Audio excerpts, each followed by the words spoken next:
The marble floors gleamed under the chandeliers, each crystal catching light like trapped stars.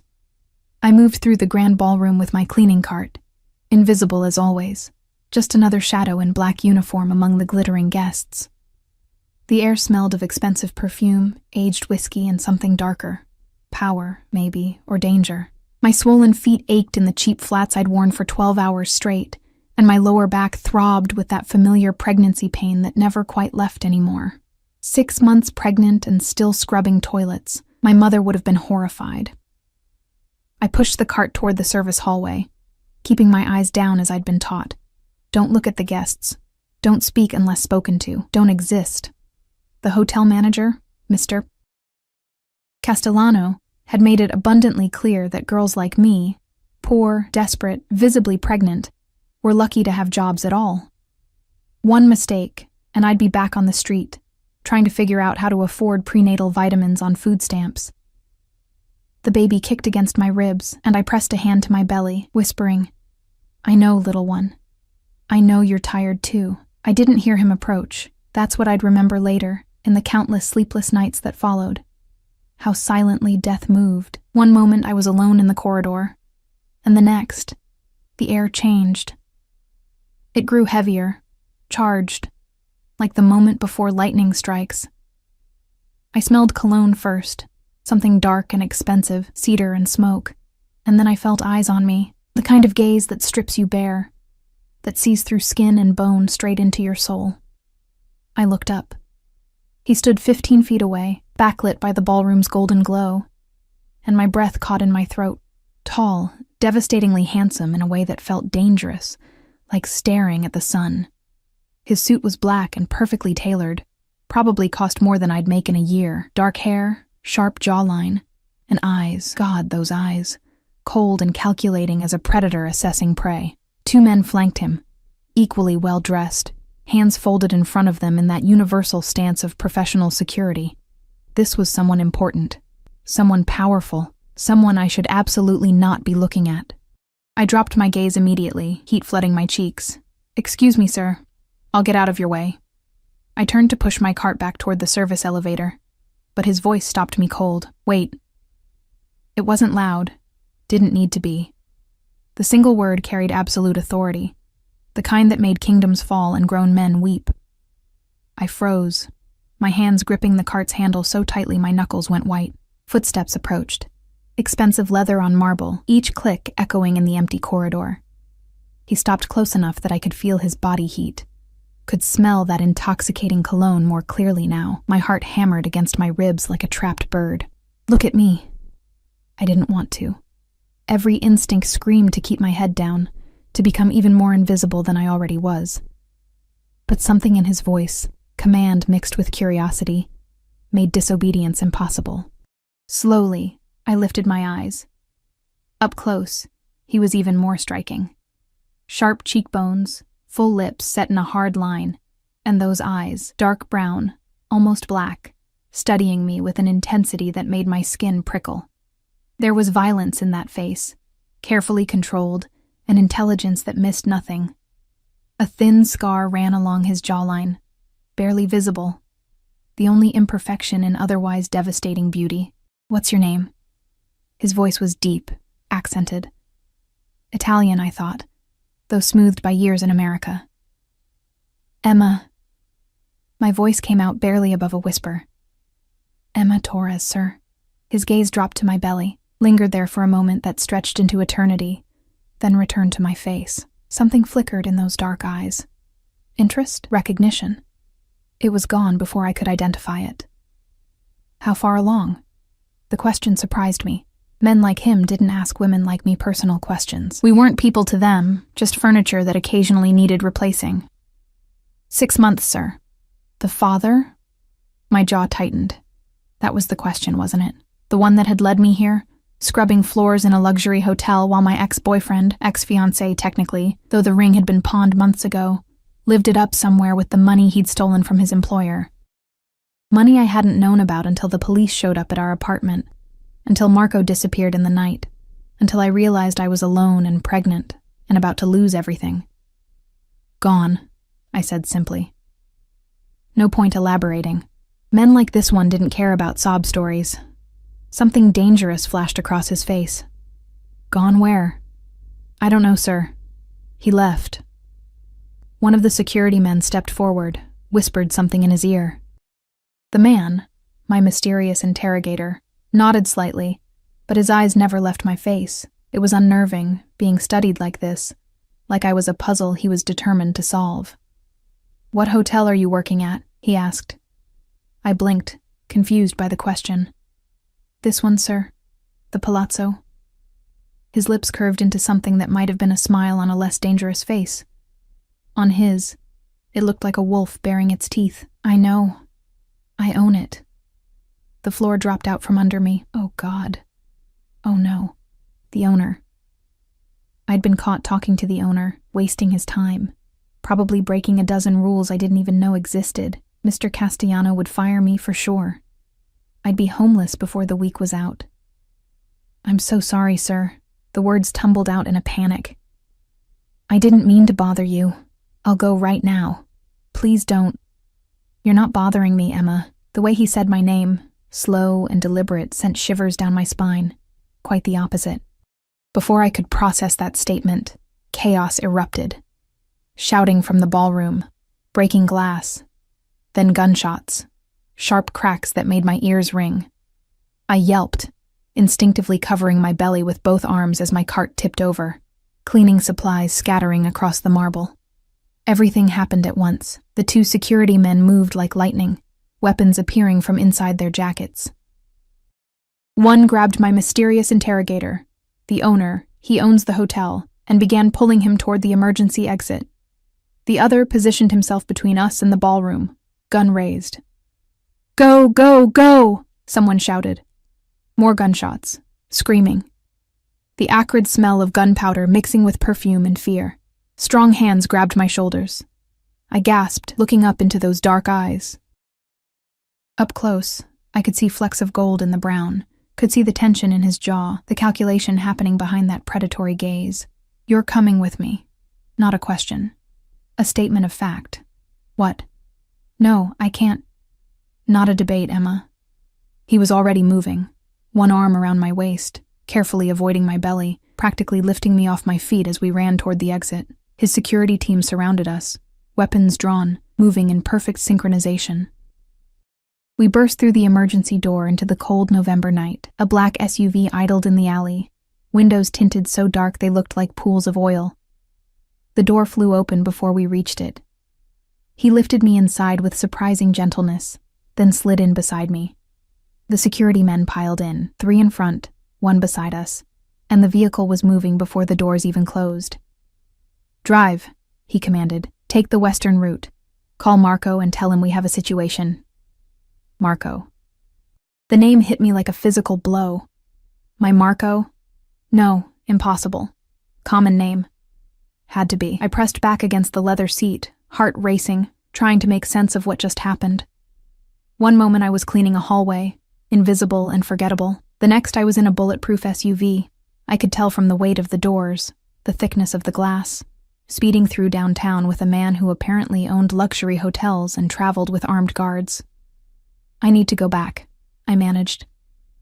My things, my locker, I need... Everything you need will be provided. You don't understand. I have to.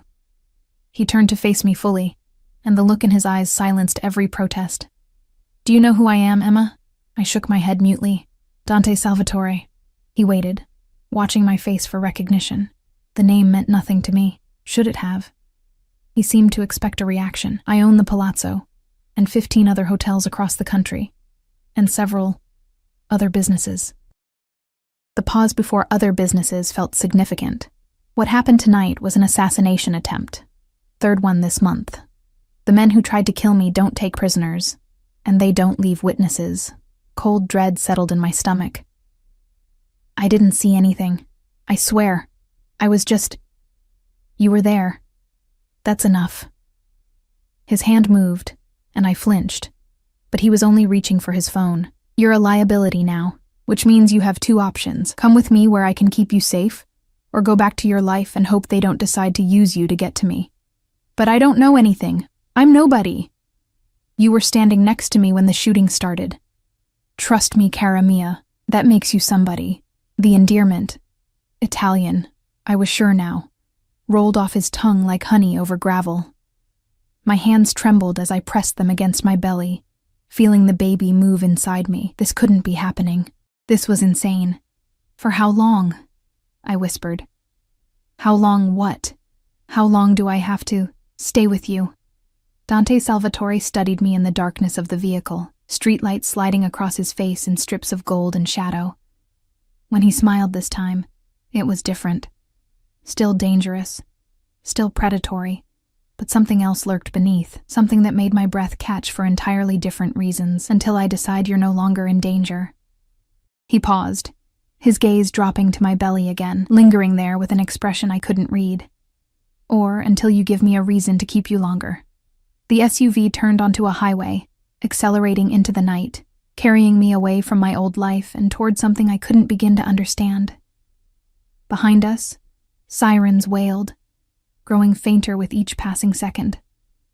I had made a terrible mistake, or maybe fate had made it for me. Either way, there was no going back now.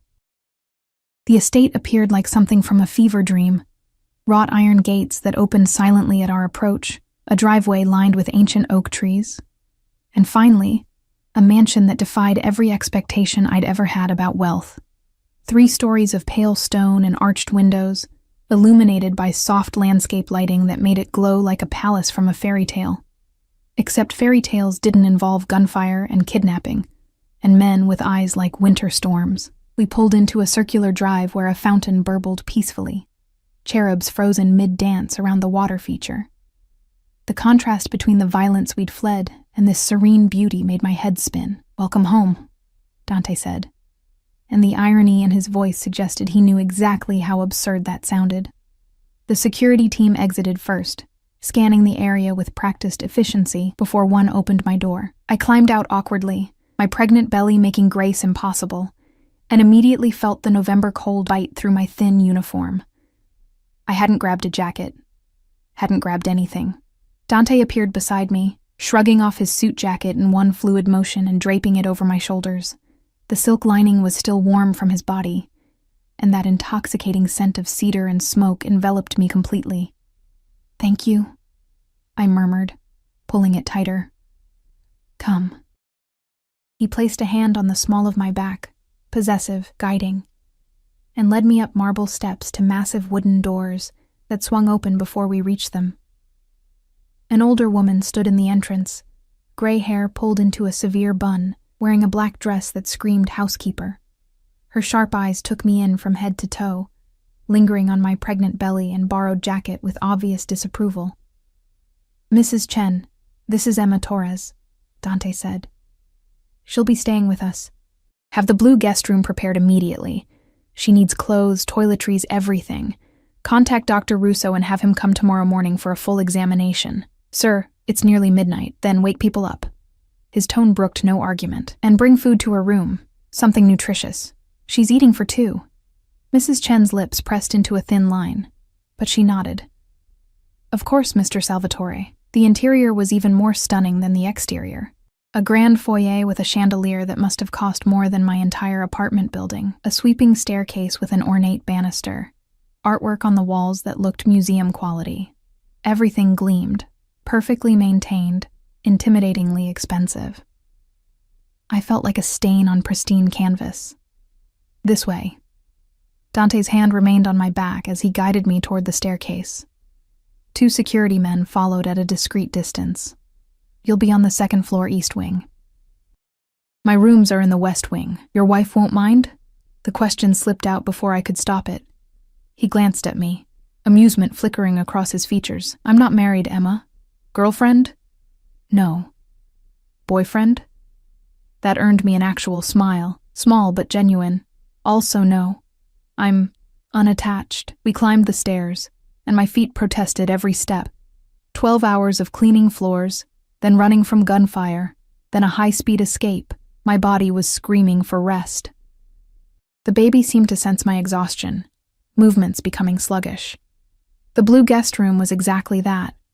Walls painted a soothing azure, A 4-poster bed with what looked like Egyptian cotton sheets, a sitting area with velvet chairs, and French doors leading to a balcony. My entire apartment could have fit in this room twice over. Bathrooms through there. Dante gestured to a door on the right. Mrs. Chen will bring everything you need within the hour. There's a panic button beside the bed. Press it if you need anything or feel unsafe. I stood in the center of the room, still wearing his jacket, still trying to process that this was real. That I was here, in a mansion, with a man who owned hotels and apparently had people trying to kill him regularly. I don't understand, I said quietly. Why are you doing this? Dante had been heading toward the door, but he stopped, turning back to face me. In the room's soft lighting, his features looked less harsh, almost handsome in a classical sense, almost safe, though I knew that was an illusion. Doing what? Helping me. You could have left me at the hotel, told me to disappear. Instead, you brought me to your home. You're getting me a doctor, feeding me. I shook my head. Men like you don't do things without a reason. He studied me for a long moment, and I watched thoughts flicker behind those dark eyes. Calculations, considerations, secrets I'd probably never understand. You remind me of someone, he said finally. Someone who deserved better than what life gave her. Who? My mother. He said it matter-of-factly, without emotion, but something in his posture shifted. She was pregnant and alone when my father found her. He could have ignored her, let her struggle. Instead, he married her, gave me his name, built an empire partially so I'd never have to watch her scrub floors like you were doing tonight. The revelation surprised me. I'd assumed men like Dante Salvatore were born into wealth, raised with silver spoons and endless privilege. The idea that his mother had been like me, poor, pregnant, desperate, created an unexpected connection. What happened to her? She died when I was 12, cancer. He moved toward the door again, clearly done with personal revelations. Get some rest, Emma. Tomorrow we'll discuss the situation in more detail. Wait. I took a step forward, wincing as my feet protested. The man you mentioned in the car, Marco. What's his last name? Dante's hand froze on the doorknob. He turned slowly, and the temperature in the room seemed to drop 10 degrees. Why? My ex-fiancé. His name was Marco. He worked for someone. I never knew who, just that it was import-export business. Then one day the police came asking questions about stolen money, and Marco disappeared. I wrapped my arms around my belly protectively. $300,000, they said, missing from his employer's accounts. They questioned me for hours, tore apart our apartment, but I didn't know anything. I'd been working double shifts at a diner, trying to save for the baby. I didn't even know Marco had that kind of access to money. The silence that followed was deafening. Dante stood utterly still, but I could see his jaw working, could practically feel rage emanating from him in waves. Marco Russo, he said quietly, dangerously. That was his name, wasn't it? My blood turned to ice. Yes. How did you... He worked for me. Each word was precisely enunciated, sharp as broken glass. He was my accountant's assistant. Had access to several smaller accounts that we use for legitimate business expenses. 6 months ago, he stole $327,000 and disappeared. The room spun. I grabbed the back of a chair to steady myself, my vision tunneling as the implications crashed over me like a tidal wave. I didn't know, I whispered. I swear to God, I didn't know it was your money. I didn't know anything until it was too late. Dante crossed the room in 3 strides, and suddenly he was right there, close enough that I could see the fury in his eyes, could feel the barely controlled violence radiating from his body. I should have been terrified. Part of me was. But another part, the part that had been carrying this guilt and shame for 6 months, felt almost relieved that the truth was finally out. Look at me.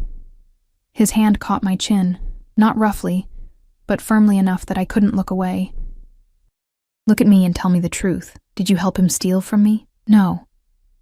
The word came out strong, certain. I loved him. I thought he loved me. I thought we were building a life together. Then one morning I woke up and he was gone. Just a note saying he was sorry. that he'd made mistakes, that I should forget about him.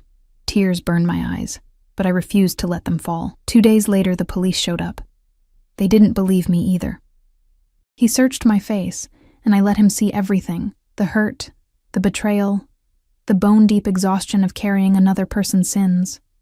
Whatever he found there must have satisfied him, because his grip on my chin gentled, his thumb brushing away a tear I hadn't realized had escaped. "The baby," he said, and it wasn't a question. "Is his." "Yes." I forced myself to hold his gaze. "I found out I was pregnant 3 weeks before he left. I thought he'd be happy. Instead, I trailed off, the memory still painful. He what? He asked if I was sure I wanted to keep it, said the timing was bad, that we should wait. A bitter laugh escaped me. I should have known then that something was wrong, but I was so happy, so stupid. Not stupid. Dante's other hand came up, framing my face between his palms. The gesture was surprisingly gentle from a man who radiated danger. Trusting, there's a difference. Is there? Because trust got me here. Pregnant, broke, cleaning toilets in a hotel you own, accidentally witnessing an assassination attempt, and now discovering that my ex stole from you specifically. I closed my eyes, exhaustion crashing over me. What are the odds? What are the chances that I'd end up working at your hotel, that I'd be in that hallway tonight, that the father of my baby stole from you? Emma. His voice cut through my spiral. Look at me. I opened my eyes. It wasn't coincidence, he said quietly. I've been looking for Marco Russo for 6 months. I have people at every hotel I own, watching for anyone connected to him. When you applied for the job at the Palazzo, and listed him as your emergency contact, even though the number was disconnected, it flagged in our system. The world tilted again. You knew who I was? I knew you were connected to him. I had someone watch you, make sure you weren't involved in the theft. After 2 months, it became clear you were exactly what you appeared to be. A woman he'd used and abandoned. Something dangerous flickered in his eyes. I plan to approach you tonight, ask you some questions, see if you knew where he might have run. The assassination attempt. Complicated things. So this was all.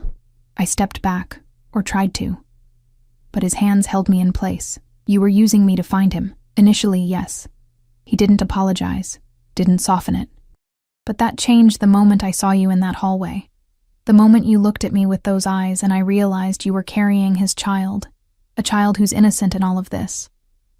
A child who deserves better than what fate has dealt them so far. What are you saying? His thumbs stroked my cheekbones, the gesture almost tender. I'm saying that Marco Russo made a lot of mistakes.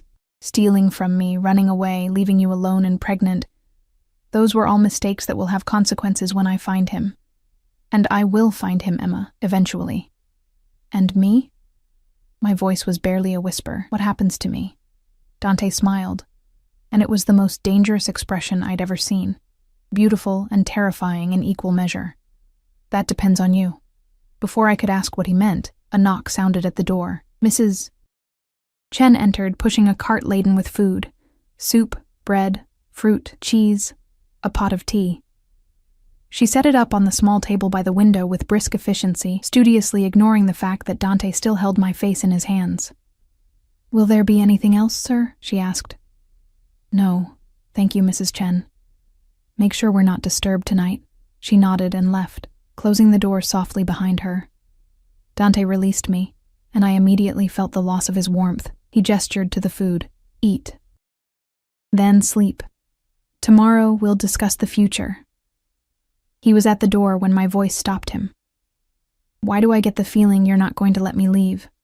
He turned, backlit by the hallway's golden light, and the smile he gave me was equal parts promise and threat. Because you're a smart woman, Emma Torres, and smart women know when they've walked into a cage.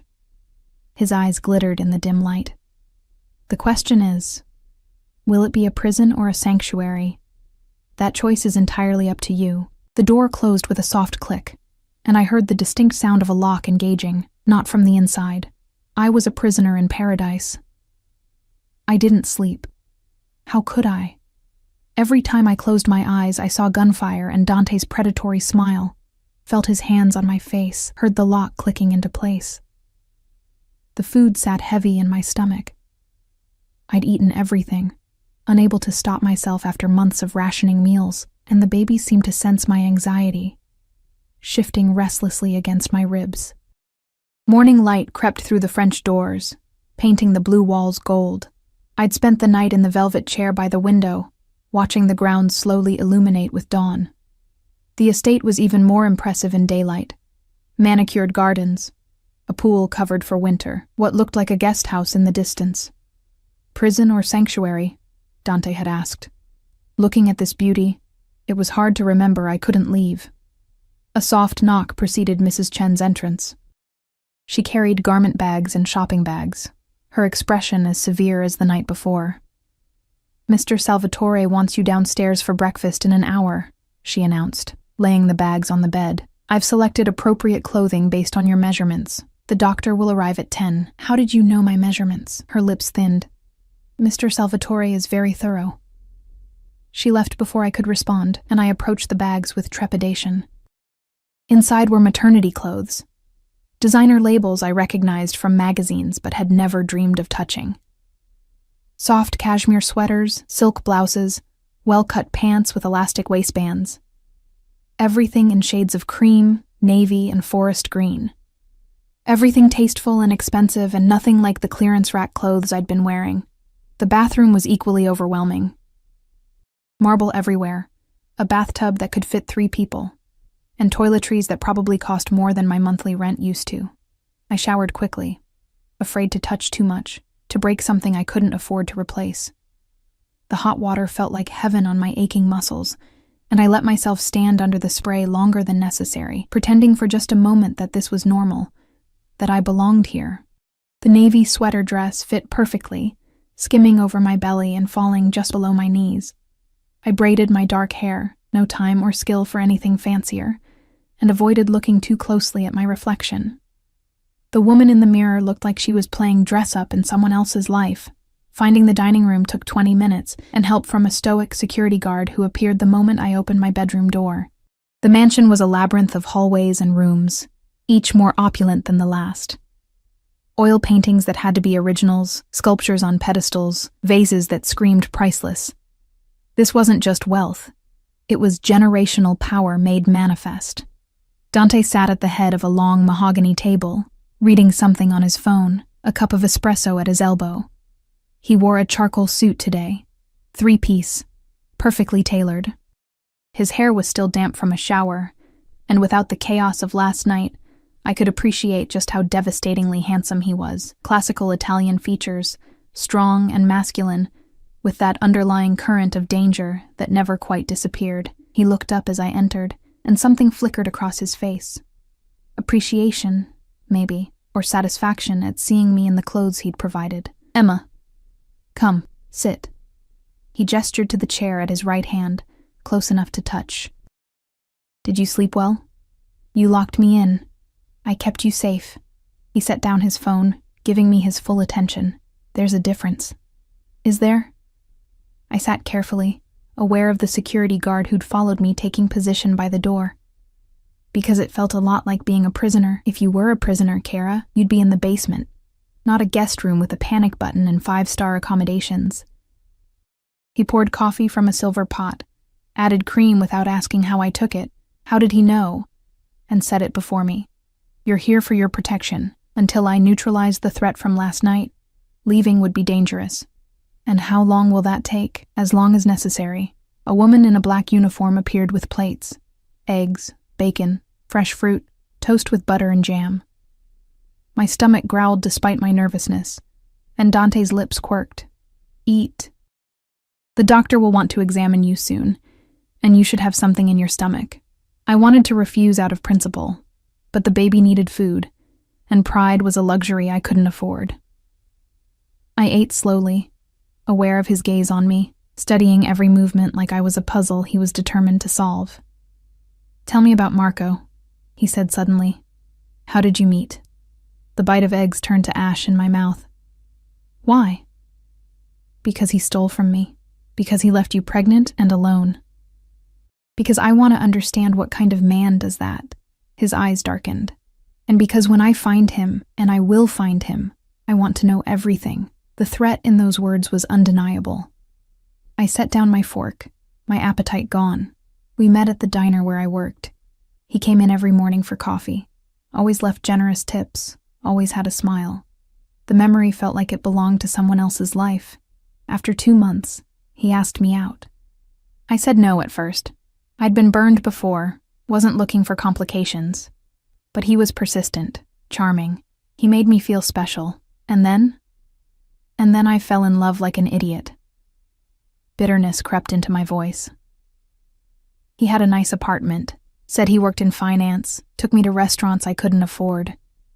I should have asked more questions, should have wondered how an assistant accountant afforded that lifestyle. But I was working 2 jobs, exhausted all the time, and it felt good to be taken care of for once.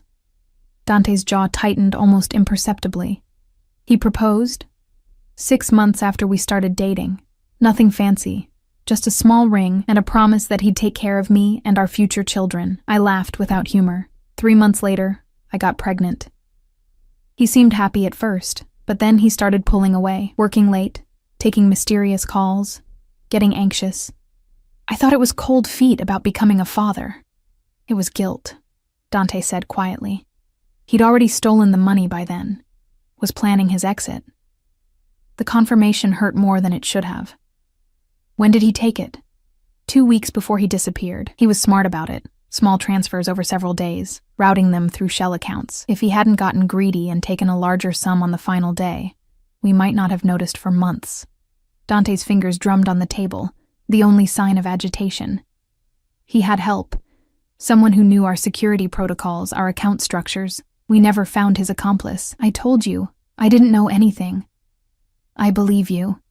He leaned back, studying me, which makes you either the perfect cover or a genuine victim. I'm inclined toward the latter. How generous. I'm not a generous man, Emma. I'm a practical one. He stood, buttoning his suit jacket. Marco Russo stole from me and disappeared. You're connected to him. That makes you valuable. As bait, if nothing else. The words hit like a slap. You're going to use me to lure him out. If necessary. No apology, no softening. But I don't think it will be. Marco is a coward. He won't risk exposure, even for you. Then why keep me here? Dante walked around the table, stopping behind my chair. His hands came to rest on my shoulders, heavy and possessive, and I felt his breath against my ear as he leaned down. Because you're pregnant with his child. Because that child is an heir to money he stole from me. Because... His hands tightened slightly. Something in my gut tells me there's more to this story than either of us knows yet. That's insane. Is it? His thumb stroked the side of my neck, a gesture that should have been comforting but felt predatory. Think about it, Emma. What are the odds that you ended up working at my hotel? That you were in that specific hallway at that specific time? That everything led you directly to me? You said you were watching me, that your people flagged my application. I had someone observe you, yes, but I didn't arrange for you to be in that hallway last night. I didn't plan the assassination attempt, and yet here you are, sitting at my table, wearing clothes I bought, carrying the child of a man who wronged us both. He straightened, and I could breathe again. The universe has a sense of irony, it seems. Before I could respond, Mrs. Chen appeared in the doorway. Dr. Russo is here, sir. The name made me flinch. Dante caught it, his expression darkening. No relation, he said shortly. Antonio Russo is my personal physician, and one of the few people I trust completely. He'll make sure you and the baby are healthy. Dr. E. Russo turned out to be a kindly man in his 60s, with gentle hands and a warm smile. He examined me in a room that had been converted into a medical suite, because of course Dante had a full medical suite in his house, and pronounced both the baby and me healthy, if a bit underweight and anemic. She needs rest, proper nutrition, and minimal stress, he told Dante, who'd insisted on being present despite my protests. The baby is developing normally, but Ms. Torres has been pushing herself too hard. Another month of that schedule, and we could have been looking at serious complications. She'll have everything she needs here, Dante said with finality. I'm sitting right here, I interjected. Maybe ask what I need instead of deciding for me? Both men looked at me. Dr. Russo with mild surprise, Dante with something that might have been amusement. "My apologies, Emma," Dante said, though he didn't sound particularly sorry. "What do you need?" "To go home. To get my things. To have some say in what happens to me and my baby." I stood from the examination table, pulling my sweater down over my belly.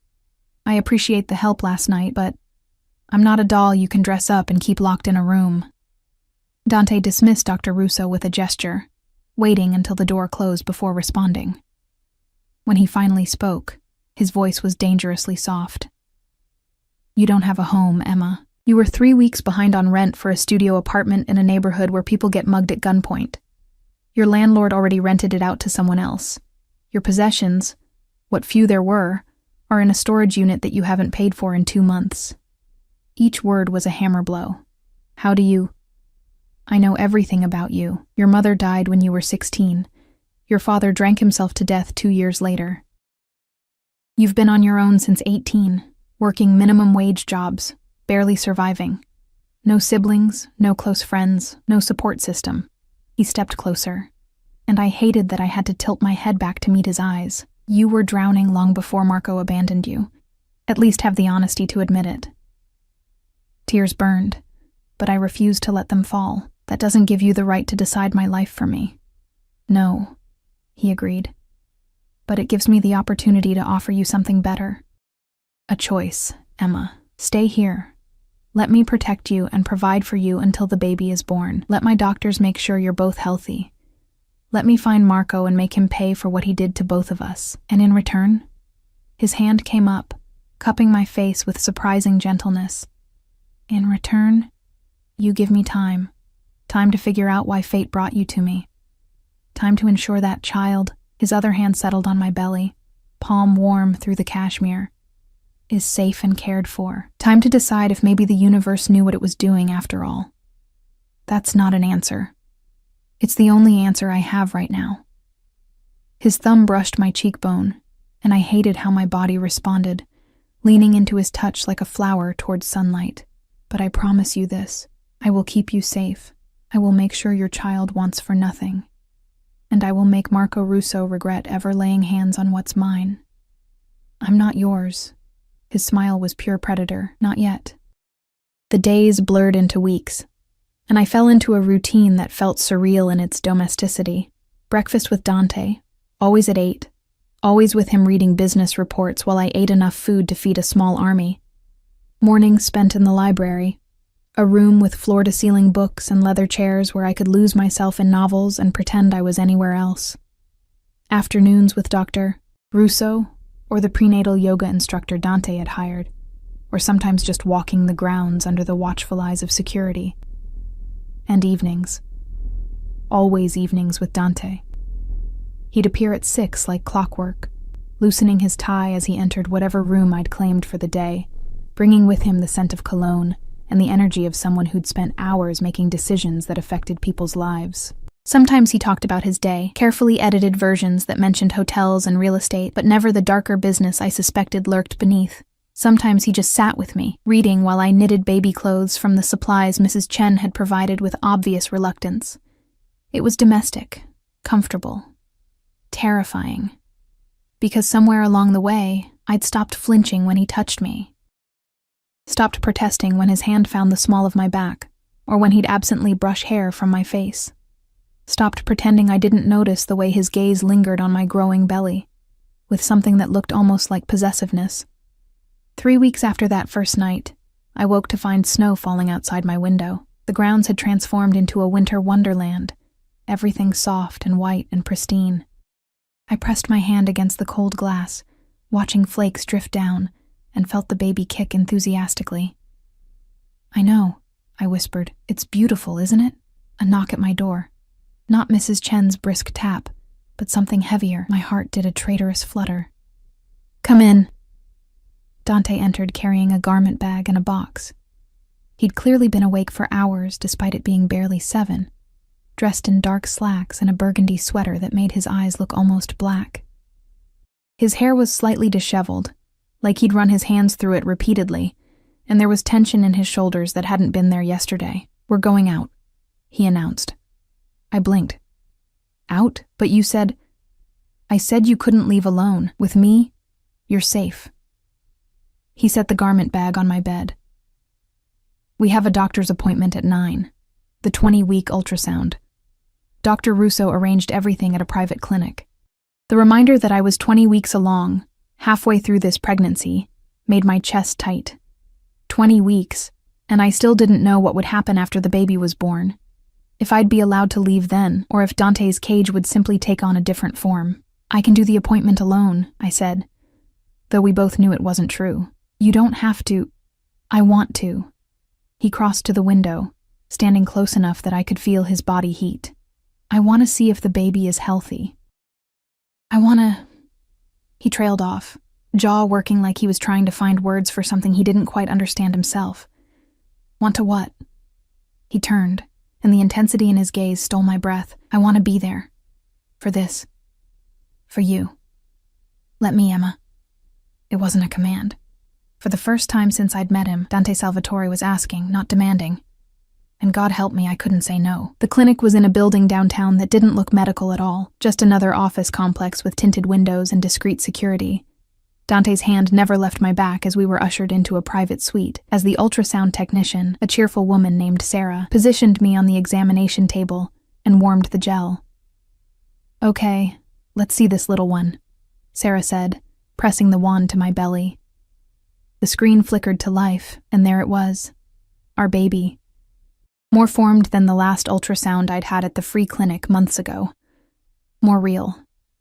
I could see the curve of the spine, the flutter of the heartbeat, tiny hands and feet. Tears blurred my vision before I could stop them. Everything looks perfect, Sarah announced. Good size, strong heartbeat. Would you like to know the sex? I looked at Dante. He'd moved closer, his eyes fixed on the screen with an expression I'd never seen before, wonder mixed with something fiercer. Protective, almost reverent. Yes, we said simultaneously. Sarah smiled. It's a boy. Congratulations. A boy. I was having a boy. Marco's son. The weight of it settled over me. This child would grow up looking for his father, would ask questions I didn't have good answers for, would wonder why he'd been abandoned before he was even born. Dante's hand found mine, fingers threading through mine and squeezing gently. When I looked up, his dark eyes were locked on my face, not the screen. He'll never want for anything, he said quietly, fiercely. I promise you that, Emma. Whatever else happens, this boy will grow up knowing he's wanted, protected, valued. He's not yours, I whispered, though the words felt hollow even as I said them. No, Dante agreed. He's yours. But that doesn't mean I can't ensure his future is secure. The ride back to the estate was quiet, both of us lost in thought. Snow had accumulated on the roads, and the city looked like a postcard, all soft edges and muted colors. Dante's hand rested on my knee. When had that become normal? His thumb tracing absent patterns through my coat. I have something to tell you, he said, as we turned onto the long driveway. We found Marco. My heart stopped. What? My people located him 2 days ago. Mexico City, living in a cheap hotel under an assumed name. He's burned through most of the money. Gambling, drinking, bad investments. Dante's voice was carefully neutral, but I could feel rage simmering beneath. He's been following news about you. Saw articles about the shooting at the Palazzo, about you being missing. He thinks you're dead. The revelation hit like a physical blow. He thinks... And he didn't try to find out, didn't contact police, or he's relieved, Emma. Dante's hand tightened on my knee.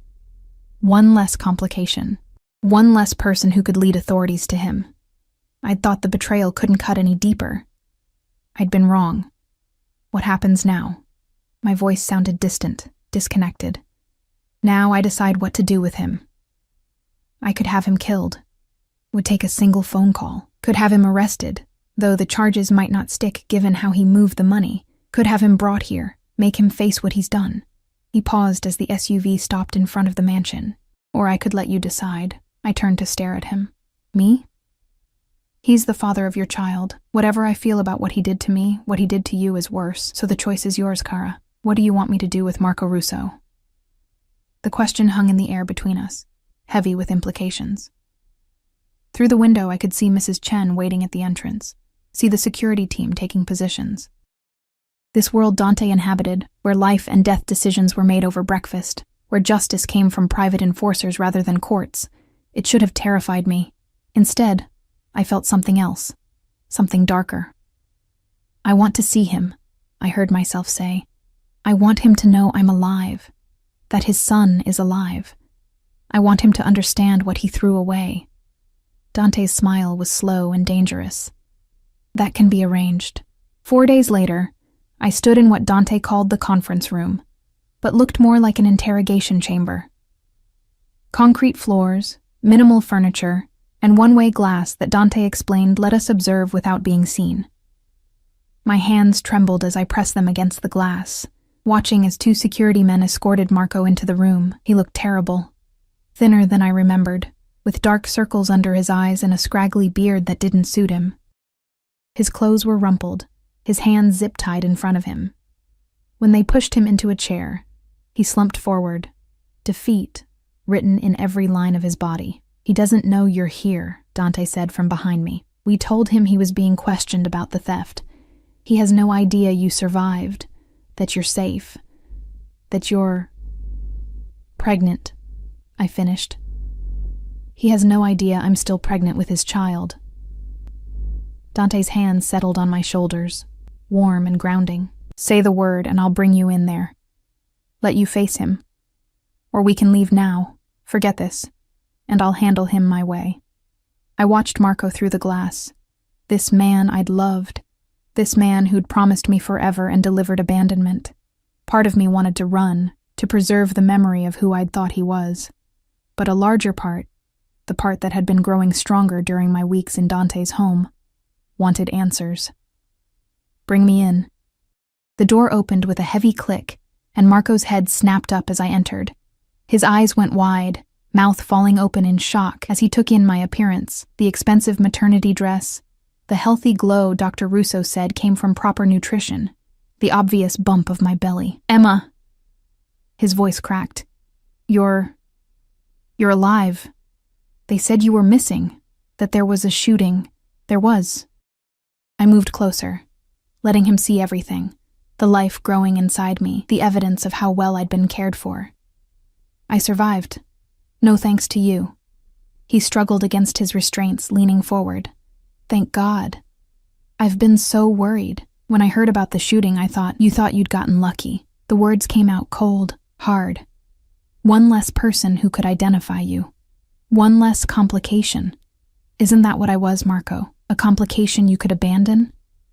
His face went pale. "No. Emma, no, you don't understand. Then explain it to me." I pulled out the chair across from him, sat down despite my shaking legs. "Explain how the man who said he loved me, who proposed, who seemed happy about the baby, could steal $300,000 and disappear in the night.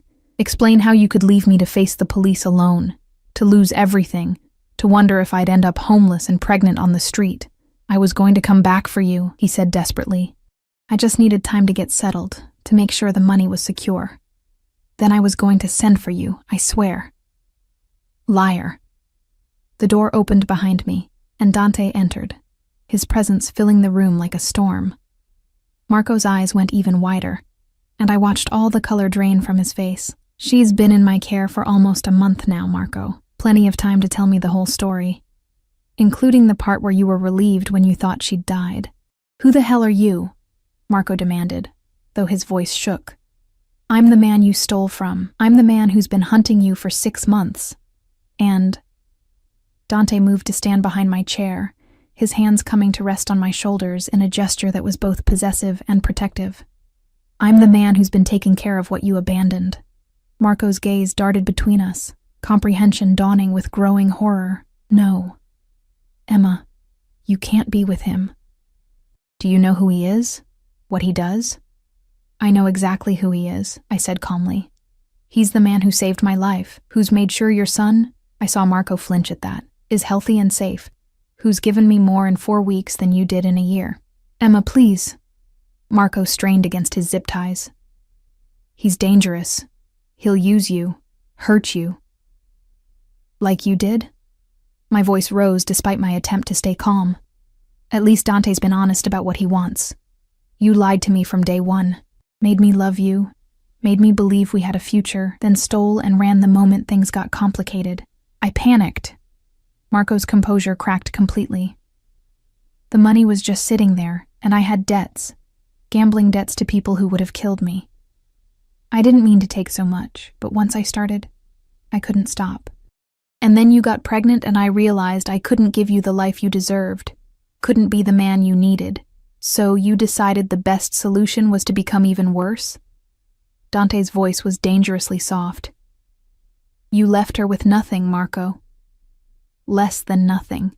You left her with your debt, your sins, your child to raise alone. I made a mistake. You made a choice.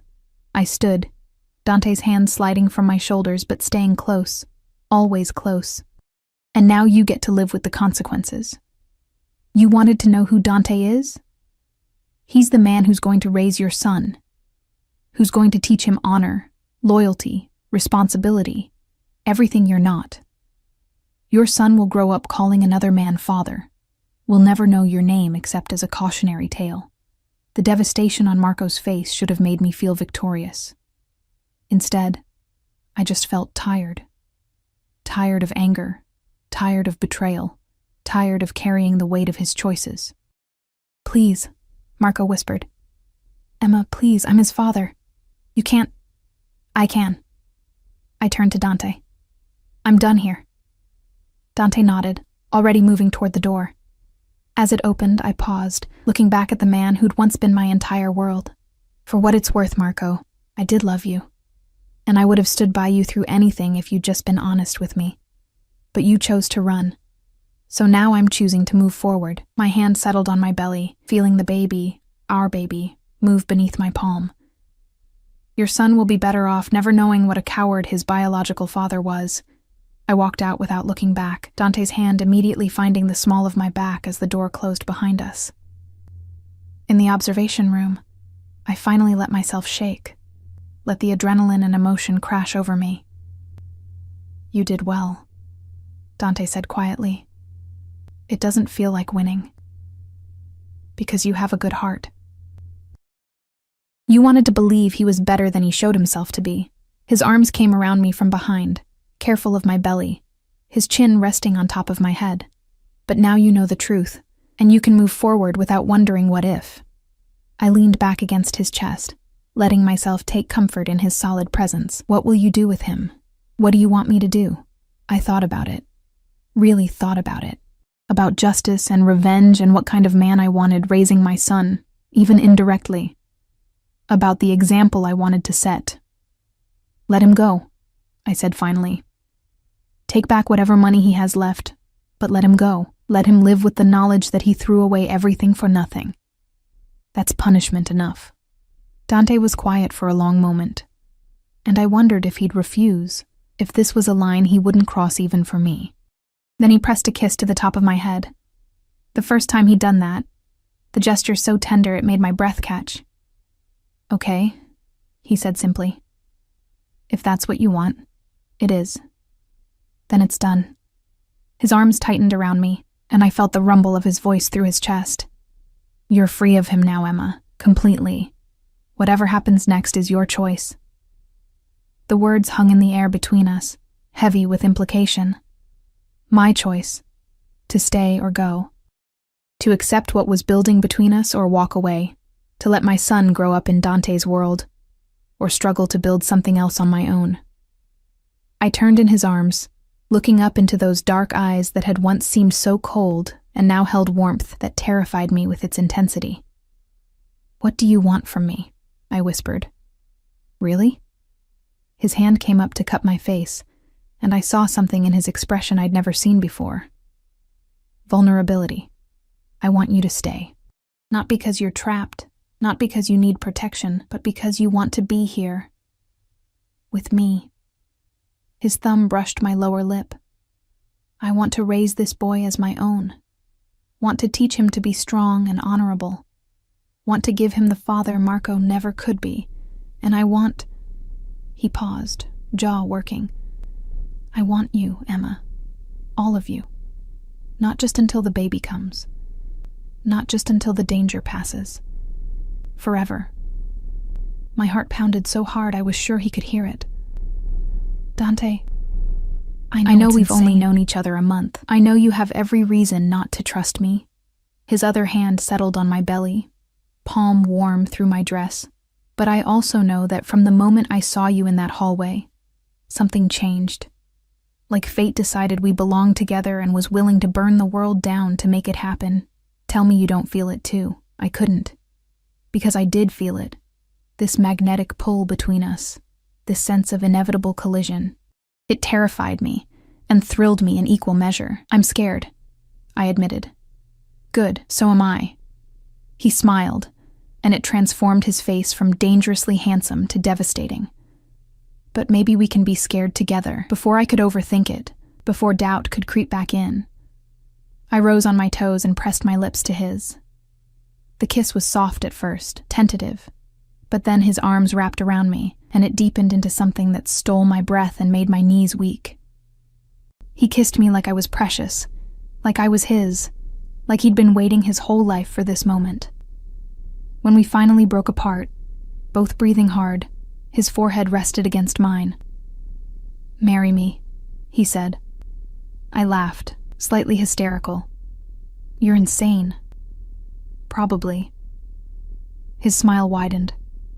"Marry me anyway. Give your son my name. Let me protect you both, provide for you both. Let me be the family you lost and the future you deserve." Dante, you don't have to answer now. Think about it. Take all the time you need. He kissed my forehead, my cheeks, the tip of my nose. But know that I'm not going anywhere, Emma Torres. Whether you marry me tomorrow or in a year, I'm already yours. Have been since the moment you looked at me with those eyes and didn't flinch. I should have said no. Should have asked for time to process, to think, to be rational. But standing there in his arms, feeling safe for the first time in years, I couldn't imagine any future that didn't include this dangerous, complicated, surprisingly tender man. "Ask me again tomorrow," I whispered. His smile was brilliant. "I'll ask you every day until you say yes." He did ask me every day, sometimes over breakfast, casual as commenting on the weather. Sometimes in the library, kneeling beside my chair with theatrical flair that made me laugh despite myself. Once in the garden during a snowball fight I'd initiated and he dominated with ruthless efficiency, both of us breathless and grinning like children. "Marry me, Emma." And every day I'd smile and say, "Ask me tomorrow." It became our game, our ritual. But beneath the playfulness, something deeper was growing. Dante integrated me into his life with an inevitability that felt both terrifying and natural. He taught me about his legitimate businesses, the hotels, the real estate holdings, the investments. He never hid the darker aspects of his world, but he kept me carefully separate from them, a line I both appreciated and questioned. "I don't want you tainted by that part of my life," he explained one evening as we sat in his study, him working through contracts while I knitted a tiny blue sweater. "You and the baby, you're clean, pure. Everything I touch turns complicated. But with you, it's simple, good." "Nothing about this is simple," I countered, but my tone was gentle. He looked up from his papers, eyes soft in the lamplight. "No, but it's good, isn't it?" I couldn't deny that. Despite everything, the circumstances that brought us together, the speed at which we'd fallen into this domestic pattern, the constant awareness that I was living in a world I didn't fully understand, it was good. Better than good. For the first time since my mother died, I felt like I belonged somewhere, with someone. Christmas came and went in a blur of excess that made my head spin. Dante filled an entire room with presents. Maternity clothes, baby supplies, books, jewelry I was afraid to wear. He hired a chef for Christmas dinner, just the two of us at that long mahogany table, and held my hand while we ate. Afterward, we sat by the fireplace in the living room, my feet in his lap while he rubbed my swollen ankles, and we watched snow fall outside the windows. "My mother loved Christmas," he said quietly. "Even when we had nothing, she'd make it magical. paper snowflakes on the windows, cookies we could barely afford to make, stories about her childhood in Italy. "Tell me about her," I urged, threading my fingers through his. He did, painting a picture of a woman who'd survived poverty and abuse, who'd found strength in love, who'd raised her son to be ruthless when necessary but never cruel. She taught me that power without purpose is just violence, that the people who depend on you deserve protection, loyalty, care, that family, chosen or blood, is everything. She sounds wonderful. She was. His thumb stroked over my knuckles. She would have loved you. Would have loved this. He gestured between us. You being here, giving me a chance at the family I thought I'd never have. The longing in his voice made my chest ache. "Dante, I know. Ask you tomorrow." He smiled, but it was bittersweet. "I'm a patient man, Emma. I can wait." New Year's Eve, I went into false labor. The panic in Dante's eyes as he carried me to the SUV, barking orders at his security team, would have been funny if I hadn't been terrified myself. At the hospital, the same private clinic where we'd had the ultrasound, Dr. Russo examined me and declared it Braxton Hicks contractions. Practice for the real thing. "But everything's okay?" Dante demanded, his hand crushing mine. "The baby's okay? Emma's okay?" "Everyone's fine," Dr. Russo assured him. "Emma just needs rest and to stay hydrated. The baby could come any time in the next 6 to 8 weeks. 6 to 8 weeks. The timeline that had seemed abstract suddenly became very real. Soon I'd have a son. Soon I'd have to make actual decisions about the future, instead of living in this suspended state where tomorrow always felt far away. That night, Dante carried me up to my room. When had I started thinking of it as my room instead of the guest room, and helped me change into pajamas with a tenderness that made my throat tight? He settled me under the covers, then surprised me by climbing in beside me, still fully dressed, pulling me carefully against his chest. "I thought I was losing you both," he admitted into the darkness. "For 20 minutes in that car, I thought—" His arms tightened. "I can't lose you, Emma, either of you. I know I have no right to feel that way. I know this baby isn't mine biologically. I know you never promised me anything, but the thought of a world without you in it—" "Shh." I pressed my hand over his heart, feeling it race beneath my palm. "I'm here. We're here. We're not going anywhere. Promise me. Dante. Promise me, Emma. Promise you'll stay. Not just until the baby comes. Not just until you feel safe enough to leave. Promise me forever." I should have hedged, should have maintained some emotional distance. Instead, I found myself turning in his arms, looking up into eyes that held so much desperate hope it stole my breath. "I promise," I whispered. "I'm not leaving you."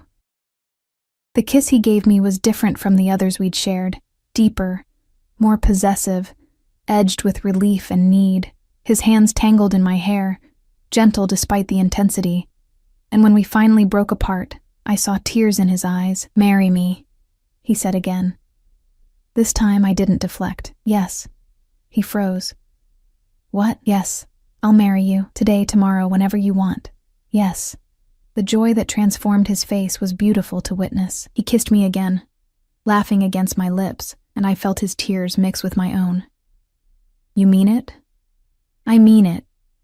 I cupped his face in my hands. "I love you, Dante Salvatore. I don't know when it happened. Don't know if it was the first time you called me cara mia, or the 1,000th time you asked me to marry you.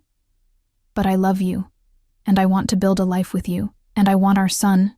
The word felt right, felt true. "To call you father. Our son."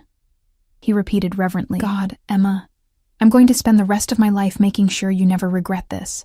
"I won't," I said, and meant it. We were married 3 days later in the mansion's library, with just Dr. Russo and Mrs. Chen as witnesses. I wore a cream silk dress that accommodated my belly, and Dante had somehow procured roses in January, cream and blush pink, my favorites, though I'd never told him. He'd just known. The ceremony was brief, conducted by a judge who owed Dante a favor and asked no questions about the rushed timeline. When Dante slipped the ring on my finger, a stunning emerald-cut diamond that probably cost more than I'd make in a lifetime, His hands shook slightly. "With this ring, I thee wed," he said, his voice rough with emotion. "I promise to protect you, provide for you, cherish you, and raise your son as my own. I promise to be the man you deserve, even when I fall short. I promise to love you until my last breath and beyond." I repeated my vows through tears, my hand trembling in his. "I promise to stand beside you, to trust you even when it's hard, to build a home with you. I promise to let you love us, me, and our son, and to love you back with everything I have. I promise to be your family, now and always. I now pronounce you husband and wife," the judge declared. "You may kiss your bride." Dante kissed me like he was sealing a sacred vow, like I was the most precious thing in his world. And in that moment, surrounded by books and witnessed by the few people in his life he truly trusted, I felt more married than any elaborate ceremony could have made me feel. Mrs. Chen surprised us both by crying, dabbing at her eyes with a handkerchief. "About time," she muttered. "The way you two have been dancing around each other, it's been exhausting to watch." That evening, we celebrated with a small dinner, just the two of us, in the formal dining room that had been decorated with candles and flowers. Dante had arranged for a string quartet to play softly in the corner, and he kept finding excuses to touch me. His hand on mine, fingers brushing my cheek, his knee pressed against mine under the table. "I have something for you," he said as dessert was cleared away. He produced a leather folder, set it before me. "Your wedding present." Inside were legal documents, custody papers, adoption forms, all prepared and waiting for my signature. "I want to adopt him," Dante explained. "Legally, officially. I want my name on his birth certificate. I want him to be mine in every way that matters." Fresh tears spilled over. "Dante, you don't have to decide now, but I want you to know that's what I want. Not because I'm trying to replace Marco. He was never a real father to begin with. But because this child is yours, and you're mine, and that makes him mine too." His hand covered the spot where the baby kicked. "He's already my son in my heart, Emma. Let me make it official." I signed the papers with shaking hands, watching Dante's face as he realized what I was doing. The wonder there, the pure joy, was worth every moment of doubt and fear that had led us to this point. "Thank you," he whispered, gathering me into his arms. "Thank you for giving me this, for giving me everything." Our son was born on a snowy February morning after 16 hours of labor that tested every limit I thought I had. Dante never left my side, holding my hand through every contraction, whispering encouragement in Italian and English, letting me squeeze his fingers hard enough to bruise. When our boy finally entered the world with a lusty cry, the look on Dante's face was something I'd remember forever. Absolute awe mixed with fierce protectiveness. Dr. Russo placed the baby in my arms, and I stared down at perfect tiny features, dark hair, and eyes that would probably turn brown like Marco's. But when Dante leaned over us both, his finger tracing our son's cheek with infinite gentleness, I didn't think about Marco at all. "He's perfect," Dante breathed. "Emma, he's absolutely perfect. Do you want to hold him?" The fear that flashed across Dante's face was almost comical. This man who faced down assassins and ran an empire, terrified of holding a 7-pound infant. But he gathered our son into his arms with surprising competence, cradling him like he was made of spun glass.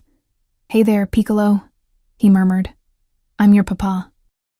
I know I'm not perfect. I know I've done things I'm not proud of. But I promise you this. I will love you and protect you with everything I am. You will never doubt that you're wanted, that you're cherished, that you're mine."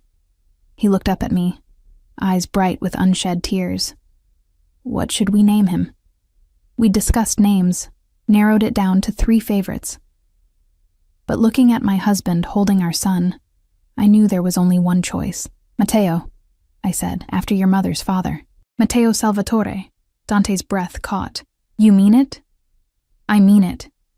I reached out, squeezed his free hand. "He's a Salvatore. He deserves a name that reflects that legacy." "Matteo Antonio Salvatore," Dante said, testing it out. He looked down at the baby, who'd quieted in his arms, tiny fist wrapped around Dante's finger. "Welcome to the family, Matteo. Welcome home." The weeks that followed were a blur of sleepless nights and steep learning curves. Dante threw himself into fatherhood with the same intensity he brought to everything else, hiring a night nurse so I could rest, reading every parenting book he could find, consulting with Dr. Russo about every tiny concern. He changed diapers with military precision, walked the floors at 3 a.m. singing Italian lullabies, and looked at our son like he'd hung the moon. "I never thought I'd have this," he admitted one night as we sat in the nursery watching Matteo sleep in his crib. The room was painted soft blue, filled with toys and books and every luxury a child could need. A family. Someone to carry on my name who I could actually be proud of. Someone to build something better for.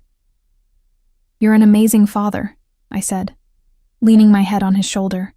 "I'm trying to be." His arm came around me, pulled me close. "He deserves the best of both of us, Emma.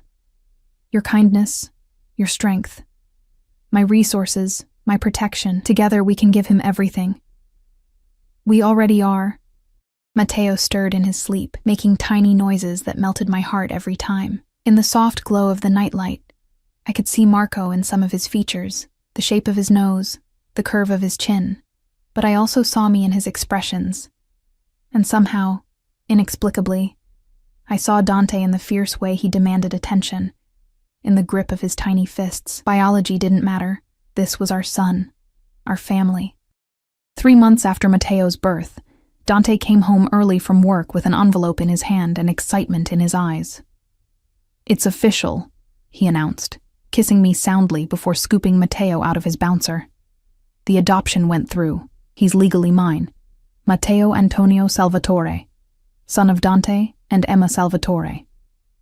I took the documents he offered, reading through the legal language that declared what my heart had known all along. This man was our son's father in every way that mattered. Marco's name appeared nowhere on the paperwork. It was as if he'd never existed. "There's more," Dante said, settling on the couch with Matteo on his chest. Our son immediately grabbed his father's finger, holding on with impressive strength. "I've been restructuring some of my businesses, making things more legitimate, cleaner. I want Matteo to inherit an empire he can be proud of, not something that puts him in danger. Dante, you don't have to." "I do." He looked at me seriously. "For you, for him, for the future we're building. I want to be the man you believed I could be when you said yes. That means changes, big ones." Over the following months, I watched him transform. Dangerous associates were cut loose. Questionable business ventures were dissolved. He poured resources into the hotels, into real estate, into legitimate investments. It wasn't overnight, wasn't easy, but Dante approached it with the same determination he brought to everything. "Some people think I'm going soft," he told me one evening as we gave Matteo his bath. Our son splashed happily, delighted by the water. "That marriage and fatherhood have made me weak." "What do you think?" "I think they're idiots." He smiled, capturing Matteo's kicking foot and kissing his toes, making our son giggle. "I'm not weaker. I'm more focused. Everything I do now has purpose. Building something that lasts, creating a legacy worth passing on, protecting what's mine." His eyes met mine over the tub. "You and Matteo are my strength, Emma, not my weakness." On our first anniversary, Dante surprised me with a trip, just the 3 of us, to a private villa in Tuscany. He'd arranged everything, including a nanny to help with Matteo so we could have some time together. The villa was stunning, all stone and terracotta tiles, surrounded by vineyards and olive groves that rolled toward distant hills. "This is where my mother was born," Dante explained, as we stood on the terrace watching the sunset, Matteo asleep in his arms. "About 30 miles from here. She used to tell me stories about her childhood, about the beauty of Italy.